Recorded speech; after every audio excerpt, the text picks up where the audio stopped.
Hey friends, welcome back to Grand Adventure. I'm your host, Mark Guido. And Starlink has recently begun experimenting with a new feature called roaming that will entirely change the game for RVers traveling with Starlink internet service. We're going to sit down with two folks who have found themselves with roaming enabled and find out how it's changed the game for them. So stay tuned.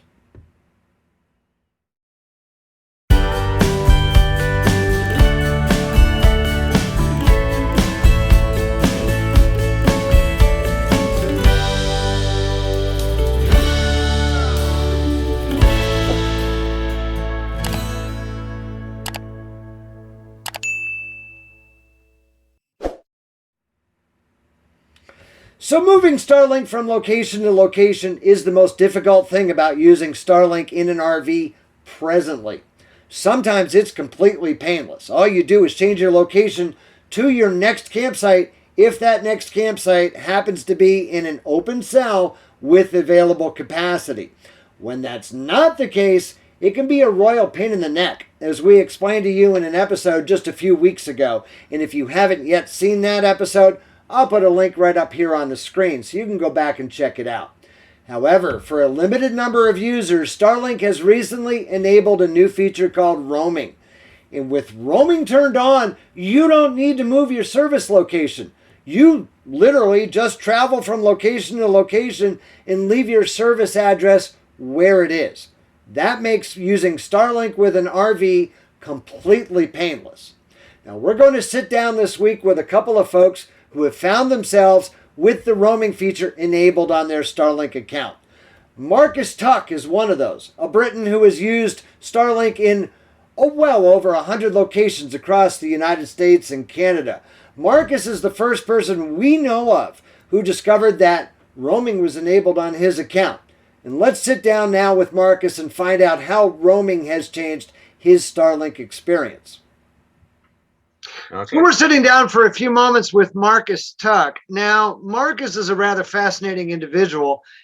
Beyond what we're talking about Starlink here, Marcus, the vehicle you travel in and the places you brought it. Why don't you explain to our grand adventurers for a moment what exactly you do? Well, we kind of left home 8 years ago and we've kind of not found our way back yet. So we've gone through Europe, through Africa. Then we shipped to South America and we've driven the entire length of the Americas. We were trying to get up to Alaska a couple of years ago. We got as far as the Yukon, and then obviously COVID hit. We ended up getting locked down and we were stuck in Canada for 20 months. We stayed stuck, but actually it's a pretty cool place to be. We had a great time. I can imagine. Now, you mentioned you left home 8 years ago. Where was home? We're from the UK originally. So our house, the last place we lived was just outside Oxford. And now what have you been traveling in? It's an Iveco Daily 4x4, which is a little bit like the Sprinter, which your guys will probably be more familiar with, except it's the chassis cab. And it's being a 4x4, it's actually designed as a military 4x4. So it's got great ground clearance, proper off-road, live axles, 3 diff locks, 24 forward, 4 reverse gears, all that kind of proper off-roady stuff. And then a company in Germany called Bocklet made a RV to go on the back of it. So it's on its own chassis, so you don't get torsion twist from the chassis into the box in the back, so it can handle the extreme off-roads. In Whitehorse, while we were locked down, it was minus 32 centigrade. I don't know what that is in Fahrenheit, but it's almost the same number. Almost. Yeah. And we were quite happy in there. The central heating's fine. All the water tanks, everything are all inside the heated section, so there's no freezing or anything like that. So it's a properly built expedition truck, as they call them in Germany. Well, it's quite the rig, and we've been showing folks a few photos of it while you've been describing it. And I think it would be fascinating to sit down and talk to you about your travels at some point as well, when we're not talking about Starlink. Our viewers, I encourage you down below in the comments section, tell us, would you like to sit down and talk to Marcus about their adventures? And I'm guessing it's going to be an overwhelming yes. So we may be seeing you again. Okay. But Marcus, we're here today to talk about Starlink roaming. And if I'm not mistaken, you're the first person I encountered that discovered they had it enabled. I don't know of anybody who's discovered that prior to you. So tell us about how you figured it out and what it's meant in your travels. Okay, well, we got Starlink about a year ago, the end of March last year, and we were playing the game of just moving our address and hopping around the country like that. Basically, we've changed address 140 times now, and we've used it at over 213 locations. So we've been really playing the game on that, and it's been great. But Sure. trying to find an address has been quite tricky. So we wanted to go up to Alabama Hills up in California, beautiful area. So I started looking for an address near there, moving the map in the account to try and drop the location to see where we could get to. To the north, it was a cell that was at capacity. Alabama Hills itself had no coverage. And then down to the south, probably about 15 kilometers south of Alabama Hills, I was able to get a service address. Great, no problem. Locked it on. I know that within sort of 15, 20 kilometers, I'll get service. You know, it might be a little bit sketchy. You might get the odd drop out now and again because you're obviously right at the limit of the range. And we set up and I had perfect signal. And I was like, well, hang on, what's going on here? You know, I was expecting to get these dropouts. It's looking really good. So I had a look in the debug data, and I'd seen maybe one software update before that they had a roaming flag, whether it was roaming true or false. And you didn't, when I looked at it, you didn't see that before? That was something that came with that new software upgrade? I'd seen it on the software update before, but it had never done anything. Okay. And then it was the 11th of February, it did actually change to true. And I was like, okay, unexpected location true, which is what I was expecting because I'm not at my registered address. But now it had roaming true as well. And then I started, we were running it. We didn't get any dropouts. It's as if I was actually at our registered address. And I thought, okay, this is great. Used it all evening, no problem. We shut it down overnight. When I fired the system up again in the morning, again, locked on straight away, perfect. Went back to the debug data, unexpected location had also changed to false. So even though I was 15 kilometers away from my registered address, it was as if the system had learned, oh, well, this is your address now, no problem. And it still said roaming, but the unexpected location. So I was thinking, okay, well, this is new. Let's see if we can push it a little bit further. So the next night we went our way for the day, went walking. We parked about 18 kilometers away. Bang, perfect, no problem at all. Okay, 18 kilometers, you know, you kind of get that with a normal address change anyway. So then we drove from Alabama Hills all the way down to Ridgecrest and put the system on again without changing the address. Bang, locked on, no problem. So we're like, okay, this is different. We're definitely outside of the cell range now. So we now are roaming. So now where you were was technically an area that was not open to Starlink, to new Starlink service. Am I right? Exactly, yeah. And was it functioning as if you were at your exact service location? In other words, no unexpected phantom obstacles, no dropouts. It was functioning normally. It was as if it was my registered address. Yeah, it was perfect. We did another test then. We moved the address down to Ridgecrest area. We went out to, I'm trying to remember the names, I've written them down. We went out to Trona Pinnacles. Yes.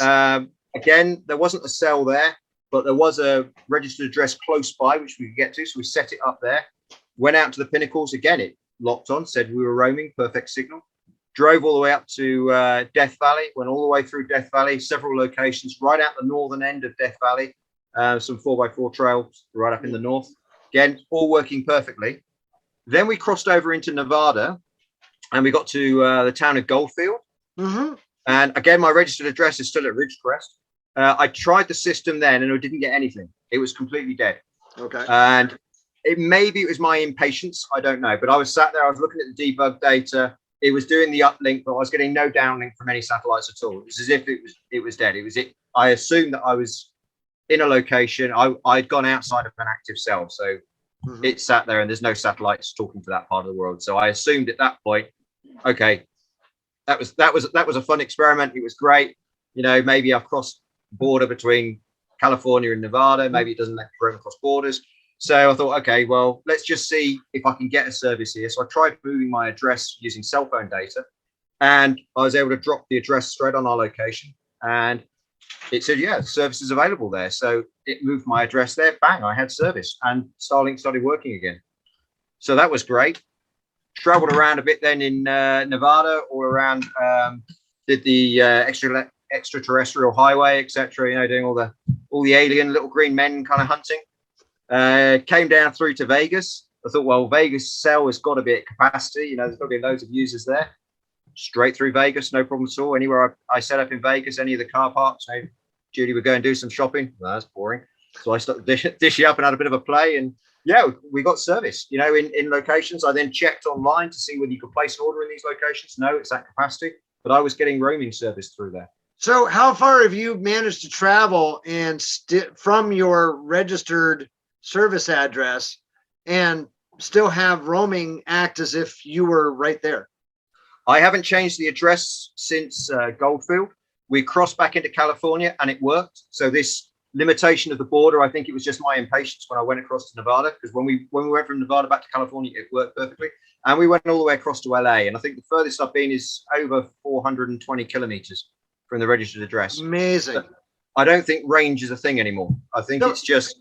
Yeah. Have you talked to Starlink at all? Have they talked to you? Has anybody tried to explain how they're experimenting with this? No, I sent a message once I got roaming working. I went onto the ticket system and I sent a little ticket to as a support ticket. I said, "Hey guys, thanks a lot for enabling roaming. This is absolutely amazing. You know, what a great team." And it's the only ticket I haven't had a reply to. Every other time I put in a ticket for anything, you know, they're on it within minutes. They're really good customer support. And this ticket, it's just been sat there. No one's replied to me. So I don't know what's happening.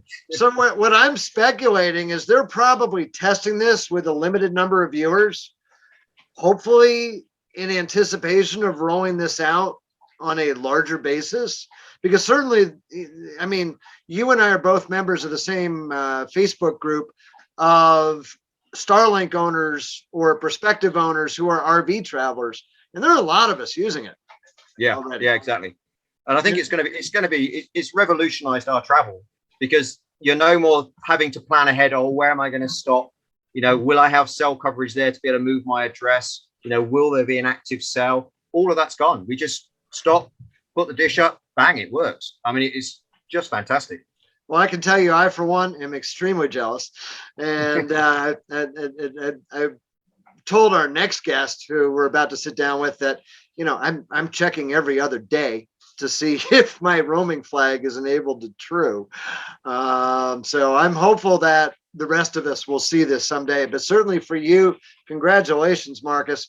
And that has to have simplified the process. I know what we went through trying to get a service address somewhere near Quartzsite, Arizona this past January, and it was a nightmare. It was an absolute nightmare. So congrats to you. And for anybody who wants to follow along with you, I believe you have a blog at tuxtruck.net. Am I right? Yeah, tuxtruck.net.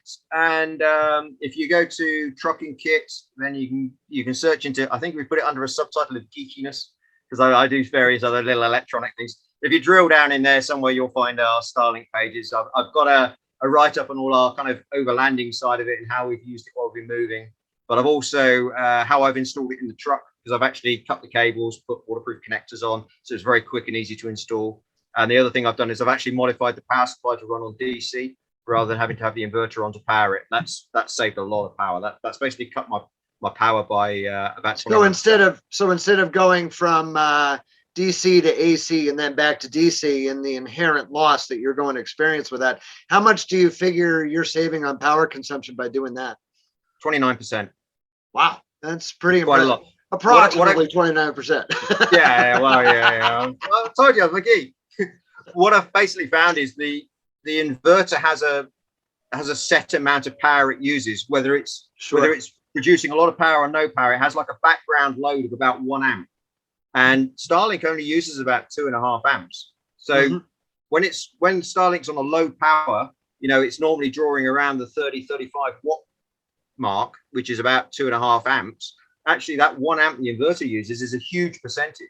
Sure. When Starlink goes into snow melt mode, for example, and it starts pulling 150, 160 watts, then actually the 1 amp of the inverter, it just pales into the noise. Now, it's fairly an insignificant amount. But the vast majority of the time Starlink's running, especially because we've got snow melt mode turned off, actually that constant load from the inverter of about 1 amp works out at roughly a third of the power. So actually by removing that out of the equation, it's a lot more efficient. And for people running on batteries, you know, it's a good thing. That's understandable. Well, we're both using Starlink to have this conversation right now. And Yeah, it's I know great. that we've been very happy with it. And it sounds like you have too. Well, Marcus, thank you very much for spending time with our grand adventurers this evening. I appreciate it. No problem at all. It's been fun. It has. When we were down in Quartzsite, Arizona in January, one of our neighbors was Rob Wakely. Rob also has Starlink, and Rob also recently found roaming enabled on his account. So we also wanted to sit down with Rob Wakely for a moment. Rob, I believe you're a full-time RVer presently down in Quartzsite. Am I right? That is correct. Very recently. Congratulations. Moving over to full-time. And I understand that you've also found yourself with roaming enabled. Tell me how that came about. Well, I got my Starlink delivered down here around the 15th or so of January, and the closest live cell I could get was 6 miles away. So I spent a full day trying to do that. I got hooked up and I got service, but I was getting, I'd say, an average of 5 to 6 service interruptions per hour. Every hour it was up. Sure. So it was okay for streaming, but for something like this, it was not usable. Understood. Then, so I want a closer cell as Quartzsite. There was a cell that's 2 miles from where I am. So I would say probably 10 times a day, I would be on that app trying to move into that cell. And sure. I got the same answer every time: at capacity. Sorry, try again later. Then on about the 10th of February, I woke up and I looked at my statistics, and suddenly it said for the last 12 hours, no service interruptions. Like, I figured it must be broken. I mean, my download speeds seem to be up. They seem to be averaging, in the 150, 160. They were around 100 before upload, around 20. Ping 30 to 40. And I started looking at, I posted it immediately on a couple of Facebook groups, and I did find out you can go into the debugging, and I saw that. The other thing that was interesting was I always got the unexpected location warning. Sure. Especially when I would reboot, it would give me a message saying, you're not where you're supposed to be. We don't support this. And every time you boot up, it looks like you're not going to connect at all, but you do. And you get these phantom obstructions. And that message was gone too. And it said under unexpected location, it showed false. Even though I hadn't changed my location, and roaming showed true. Okay. And that was in the debug data that you found that? That was in the debug data. And ever since then, I would say the service has been flawless at this location. Are you experiencing any of those dropouts at all? None. I mean, every once in a while, there'll be one for a few seconds that shows up, but it's night and day. And so I got curious. So I sent a message to Starlink. I'll read it to you. Yeah, please. This was on February 14th. I said, I noticed a huge change for the better in service. I'm 6 miles from my service address. I also noticed a roaming value that is set to true. So have you eliminated geofencing? Is there any way you can say what changes have been made? Don't get me wrong. I'm thrilled with the changes and could not be happier with the service I'm not getting. I'm just curious to know if I can move my dish anywhere. And 2 days later, I got an answer. Don't get too excited, though. No. It says, Mariana is the service person's name. She said, hello, Robert. Thank you so much for reaching out to us and for your patience. We apologize for the delay getting back to you. At this time, mobility is not fully supported. Please let us know if there's anything else we can do to assist you. Interesting. Thank you for your support. Interesting. Yeah. She said not fully supported. Not fully supported. She didn't say it's not supported. Exactly. Exactly. No, it's interesting. So obviously they weren't going to divulge any secrets as to how they're rolling this out or experimenting with it or deciding who gets it and who doesn't. You're just one of the fortunate few that has found yourself with roaming enabled. Right. Is it, it's my speculation. Tell me if you agree with me. It's my speculation that they are probably trying this with a limited number of random accounts before they start rolling out this feature a little more widely. Is that your guess as well? That's my guess as well. I mean, if you go out, you see it's a few people like Marcus, who you're familiar with, that he's had to roam, and he's actually moving around a lot very successfully, and more recently interstate moving. So it's pretty exciting. Now, just to clarify, and we just sat down with Marcus. Just to clarify, he's been moving a lot, but have you moved since you found yourself in February with roaming enabled? I have not moved. I haven't moved an inch. I'll be moving up into Idaho in March, but until then, I don't have any plans on moving. So when you do plan on moving, what's your strategy going to be? Are you going to leave your service address in Quartzsite and see how far you can get? Absolutely. Understood. Yeah. Well, that's fascinating, and I thank you very much for taking time to sit down and explain to our grand adventurers your experience with Starlink roaming. I think all of us who have it are. I can tell you, speaking for myself, I'm checking my debug data like every other day, hoping to see that roaming flag showing true. But we're still showing false, and congratulations to you on getting to test out this apparent new feature with Starlink. So, Rob, is there any YouTube channel or some other media outlet where people can follow along with your travels? Sure. It's I do have a very small YouTube channel called Travels with Dottie. Dottie's the name of my dog, and it's an homage to John Steinbeck's Travels with Charlie, which was my dad's favorite book. Excellent. Well, we'll put a link right here on the screen and in the video description down below if you'd like to follow along on Rob's travels. Thank you very much again, Rob. I appreciate it. Thank you. So if our speculation is correct, that Starlink is experimenting with this roaming feature for a limited pool of users in advance of rolling it out to everyone, that is going to completely change the experience of using Starlink in your RV, because no longer will you have to change your service address every time you move from campsite to campsite. Furthermore, if you're a weekender, you'll be able to bring Starlink with you in your RV without abandoning your service address at your home location. So this potentially changes everything for using Starlink in your RV. We truly hope that you found this information useful. If you like this episode, please be sure to give us a big thumbs up down below. And while you're down below, we always love to hear from you in the comments section. We air new RV adventure travel videos each and every Wednesday. So if you're not yet a grand adventurer, this is the perfect time to go smash that little red subscribe button down there in the lower right-hand corner of your screen. And ring that notification bell to be sure that you never miss a grand adventure. We'd be honored if you shared the channel with your friends, family, and on social media. So until next week, please remember, life is nothing but a grand adventure. We'll see you then.